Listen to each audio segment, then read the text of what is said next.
What's up, everybody? My name is Justin Wilson. I'm a cinematographer based out of Los Angeles, California. I worked on a short film recently, and I'd like to break down some of the scenes and how I shot them. Let's get into it. We started with a wide establishing shot showing the space, and then moved in closer to our main character, Saul.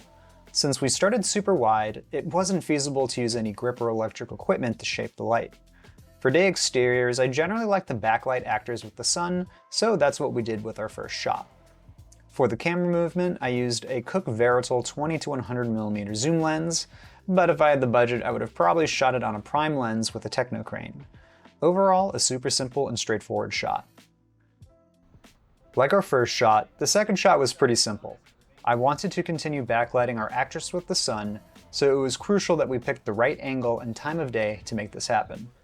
During the location scout, I used the Sunseeker app to determine the right time of day to shoot this scene, and then communicated with the first AD so it could be properly fit into the shooting schedule.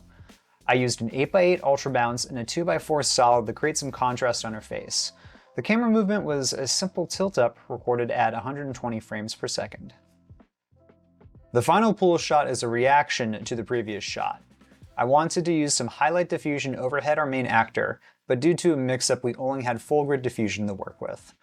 Normally I find this diffusion a little too intense for day exteriors, and after getting a take with it, I decided to remove the diffusion to see how it looked, and that's the take we ended up using in the edit. We still have some contrast on the face, so I found the shot acceptable. Our fourth shot takes place in a small bathroom, which meant it was best to keep the camera outside and switch to a longer focal length. I wanted to go with a warmer look to the scene as the couple are in their honeymoon dating phase in the story. To accomplish this, I bounced an Aperture 600C with some unbleached muslin over it into the ceiling for ambient light, and then I used an Aperture Infinity Bar to hit the back of the shower, which helps create separation between it and the actors.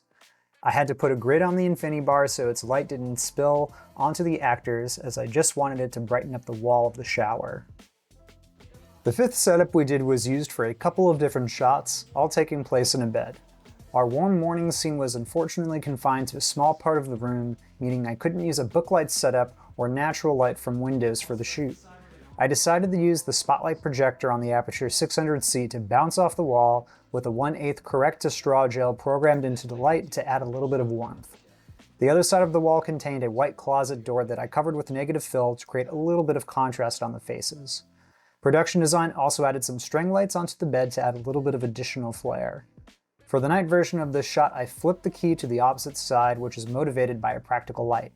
I also went with a cooler color temperature and made sure the entire room was blacked out because we were shooting during the day. Thanks for watching my first YouTube video breaking down some shots from this short film. As a note, all of this footage is directly out of camera and has not been color graded. Also, I have a lot of additional footage and breakdowns I'd like to post, so if you're interested, please like this video and hit that subscribe button. And to all producers, directors, and cinematographers out there that would like to collaborate, please feel free to reach out to me on social media. That's it. See you in the next one.